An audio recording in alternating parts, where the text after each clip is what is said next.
Hello everyone, welcome back to a new tutorial video on how to add YouTube link on TikTok bio. Before starting this video, please make sure to subscribe and do press the notification bell icon to get updated. To add a YouTube link on TikTok, first of all you need to open YouTube application. Then you go in for choosing any of the video that you want to share in your TikTok bio. As I'm going with the very first one, here you need to tap on three dotted vertical line below of the video.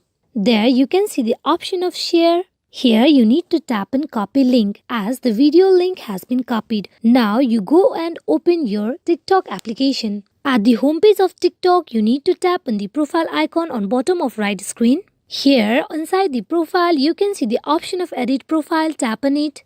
Inside edit profile, you need to tap on website. Now you go in for pasting the link that you just copied earlier from YouTube. Paste. Now you tap and save on top right corner.